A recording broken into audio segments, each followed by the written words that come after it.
Hello, Ashafo. Sweet or himani. And I be a cook on qua papa bia chese this spring onion. And a chese friend of spring onion qua papa bia. And a chese no shania as nabuno. Me shall see an chese. Me chama kukomu mi ansa kama ena me de share air fryer mu ai me chimu srade ni nyina mane ho kama ena chese no nene me de beye me nkwan a enya sam ketwa kra chese anche kra na enam ya ho fefefe a chese aye brown echi srade ni bebre afri mu eno ena na me de beye me nkwan a enya sam ketwa na ese wo hwe nso a me spring onion me nya adoa enkruma mako green je neni akakeduru ena chese no me started de abo me nkwan nase a eguso a etwagwe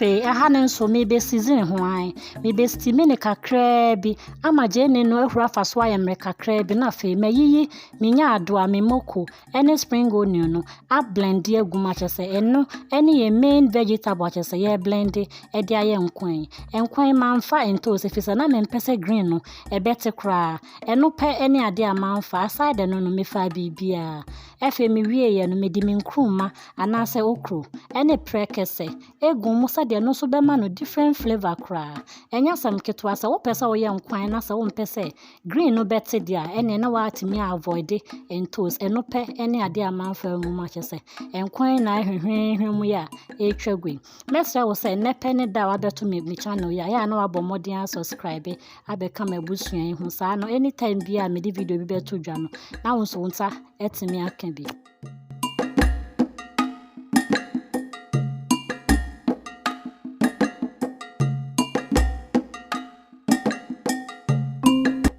enkwa na abin fefefe yan aya kono kama sa wo ba ya manga nem ho aya na ye nkwan no e kame akoye sa ye one way dodo enti ye woni ma bebre ho a wo betimi de aye bi asesa wo menum a chese enkwa we sa wo ye bi de na enya sam ketwa ehwamanka san ne wo hwe ni a se de medi kan ye no esena bunabunu kama we wutimi didi fufu wutimi didi aduane bi a wo pe ohema ena medi bedi emwan plain rice a chese enya sam ketwa